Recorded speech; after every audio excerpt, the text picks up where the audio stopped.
Oui, du coup, je suis auteur de bande dessinée, donc je suis chez Casterman. Et du coup, actuellement, j'ai sorti 3 BD qui sont Stigma et la série Morte Sève qui compte du coup maintenant 2 tomes depuis avant-hier. Le 2e tome vient de sortir. Et comme tu le disais, je suis aussi streamer dans le sens où je fais mes pages en fait en direct sur Twitch depuis 2019, je crois à peu près. Et c'est vrai que c'est quelque chose qui m'a fait vraiment beaucoup de bien en fait de partager mon travail, ça m'a fait rencontrer énormément de personnes qui sont aujourd'hui des amis et des collègues. Et voilà, je pense que en vrai ça me résume assez bien, très simplement. Morte Sève, donc c'est un univers imaginaire dans lequel, qui est régi en fait par des grandes créatures divines qui s'appellent les instruments. Et chacune de ces créatures a rythme l'univers par ses déplacements, c'est-à-dire qu'il y en a plusieurs qui vont rythmer les saisons. La température de l'eau, elle est rythmée par une autre de ces créatures-là, la fertilité, d'autres choses que je peux pas encore dévoiler sur l'univers, mais c'est vraiment ces grandes créatures, elles sont vraiment gigantesques. Et dans cet univers-là, elles ne sont pas visibles, c'est-à-dire qu'elles sont physiques. Quand elles se déplacent, on voit leurs empreintes, mais elles ne sont pas visibles par les humains, sauf une qui s'appelle Ang, qui est la créature de la fertilité. Et celle-ci, en fait, comme elle a un rythme de déplacement qui est beaucoup plus lent, elle a pu être appréhendée par les humains, et donc elle a été intégralement peinte, donc elle est entièrement verte. Et dès qu'elle se déplace autour d'elle, la nature croît, tout pousse, c'est quelque chose d'assez fantastique. Et donc c'est vraiment, pour tout le monde, c'est synonyme de fête, de célébration, et quelque chose d'assez merveilleux. Et dans l'histoire, on suit une famille de verriers qui se déplace pour justement l'arrivée de cette créature, parce que c'est quelque chose elle a un cycle de déplacement qui prend environ 10 ans. Donc elle passe pas tout le temps, elle met 10 ans pour revenir au même point. Donc dès qu'elle arrive quelque part, c'est vraiment un événement. Et on suit cette famille de verriers qui va profiter donc d'un marché organisé pour la venue de la divinité, pour essayer de vendre leur création. Et au fur et à mesure des tomes, on va continuer de suivre les membres de cette famille. Il va se passer moult choses. J'essaie de pas trop en dévoiler. J'aime bien l'idée des fois de repartir, pour créer une histoire, en fait, de repartir de la base de comment l'univers est structuré. Et je trouve que du coup, partir soit de concepts physiques comme je sais pas, une nouvelle matière, quelque chose de nouveau. Là, du coup, c'était des principes en fait qui ont vraiment structuré l'univers, de me dire ok, les personnages en fait, ils sont vraiment rythmés, leur vie est rythmée par ces créatures-là qui leur imposent en fait, ils peuvent pas naviguer d'un continent à l'autre parce que donc les océans sont beaucoup trop chauds, parce qu'il y a des failles sous-marines. Une de ces créatures-là, en se déplaçant, les refroidit, mais donc ça laisse un temps qui est assez court pour traverser. Et vraiment, toute leur vie, elle est bloquée par ça, et aussi, du coup, leur manière de vivre avec la nature aussi est différente. Et j'aimais bien l'idée de réfléchir à ces déités, leur forme, voir à quoi elles ressemblent aussi un petit peu, parce que même si elles sont invisibles, on les voit quand même un petit peu par certains procédés. Je peux pas forcément dévoiler, mais donc c'était créer un peu une mythologie sans forcément qu'il y ait tout un culte spécifique avec des écrits. On est vraiment plus dans quelque chose de naturel et d'organique, mais ça m'a beaucoup plu. Le côté création d'univers, c'est quelque chose qui me plaît énormément. En fait, j'ai beaucoup de carnets dans lesquels je note plein de choses, et j'aime bien réfléchir aux vêtements, réfléchir un peu aux villes, à l'architecture, un petit peu des endroits qu'on va traverser. Et oui, pour le coup, j'ai grandi enfant avec Donjons Dragons, des versions édulcorées jusqu'à ce que je sois assez grand pour vraiment jouer à Donjons Dragons, et ça m'a vraiment fasciné complètement, tous ces univers et tout ce qui était possible en fait en tant que MJ ou juste en tant que joueur. On pouvait participer à créer quelque chose, et je crois que ça m'habite toujours encore aujourd'hui, et ça s'est retranscrit en fait dans mes bandes dessinées. En fait, ma précédente aussi, Stigma, il y avait complètement de ça. C'était vraiment un univers que j'avais envie de créer. J'aime bien l'idée de proposer quelque chose au lecteur. Alors on adhère pas, mais c'est une proposition, et du coup vous allez accepter de me prendre la main et de vous prêter au jeu en fait de cet univers qui a des règles en fait différentes d'une autre, et peut-être que vous serez transporté, que vous aussi ça vous y fera imaginer des choses. Et c'est vrai que le tome 1, avec le recul, des fois je me dis il y a peut-être quelques petits trucs que j'aurais pu un peu plus expliquer pour faciliter la narration, mais c'est vrai que plus on avance, plus je donne des clés pour essayer de faciliter la compréhension de l'univers, notamment dans le tome 2 où j'essaie de mettre ça un petit peu plus en avant. On a déjà le nom des villes, il y a une carte aussi pour un peu se repérer, Et entre les chapitres, du coup, parce que l'histoire est rythmée en chapitres, c'est des chapitres d'environ 20 pages et chaque tome en compte 6.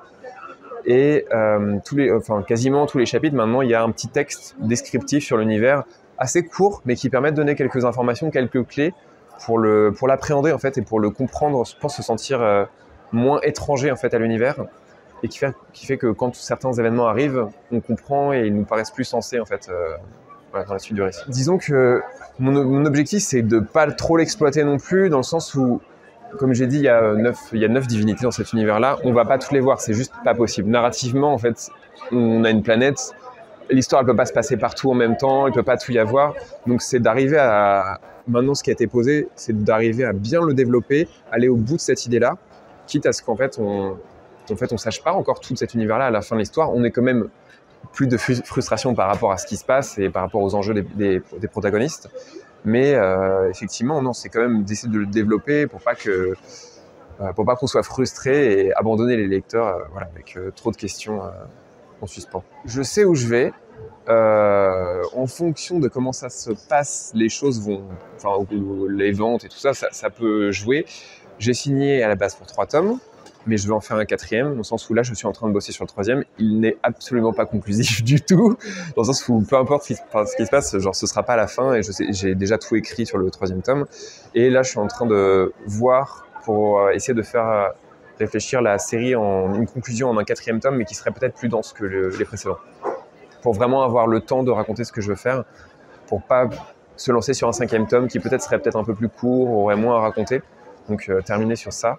Et effectivement, après, c'est un univers qui me plaît et peut-être qui reviendra sous d'autres formes, en fait, que je continuerai de développer, ou qu'on verra d'autres aspects en fait de cet univers qu'on ne connaît pas encore. Alors, pour les instruments, du coup, donc les divinités, alors c'est venu de différentes formes. Il y a notamment ma grand-mère, les sculptrices. Et j'ai grandi avec ces sculptures, elle a des sculptures assez étonnantes, des formes assez allongées. C'est un mélange entre des bâtiments, des humains avec des creux à l'intérieur. C'est assez particulier, mais c'est des formes qui m'ont beaucoup marqué. Et au moment où j'étais en train de rechercher justement quelle forme j'allais donner à ces créatures-là, je me suis dit, tiens, je vais regarder ces sculptures, et j'ai récupéré quelques petites formes par-ci par-là, des fois pour aider à structurer, notamment Ang, qui a une forme assez particulière, comme un bec, mais avec un creux à l'intérieur, mais il n'a pas l'air d'avoir une bouche, c'est un peu étonnant. Et j'ai voulu essayer de retrouver un côté un peu osseux dans certaines parties. Et dans les influences qu'il y a, clairement, c'est, en tout cas, des choses qui m'ont marqué, c'est le jeu Shadow of the Colossus. Je ne sais pas si tu le connais. Voilà, c'est un univers dans lequel il y a... une zone dans laquelle il y a des grands colosses qui sont muets de paroles et qui représentent quelque chose qu'on n'est pas apte à comprendre au début du jeu. Et le but de notre héros est juste de les tuer. C'est vraiment un jeu dans lequel on doit tuer des boss, et au final, plus on avance, plus on se rend compte qu'il y a des choses qui sont cachées derrière cela, et qu'en fait, notre personnage ne fait peut-être pas le bien. Et c'est vraiment un jeu qui est très très très beau, malgré juste le concept de base qui est très simple. Et là aussi, il y a forcément une influence de... Enfin, je peux pas le dénier, dans le sens... le nier, pardon. Je peux pas nier une influence de ce jeu-là. Pas tout, dans le sens où je sélectionne évidemment les pages que je montre. Plus ça avance, plus des fois je me dis bon, c'est pas grave, les gens vont pas se rappeler, mais quand même il y a certains détails que j'évite de montrer. J'ai toujours fait ça, même pour Stigma, la fin de ma BD Stigma, j'ai pas montré les 4 derniers chapitres parce que je voulais vraiment que les gens découvrent au moment de la lecture.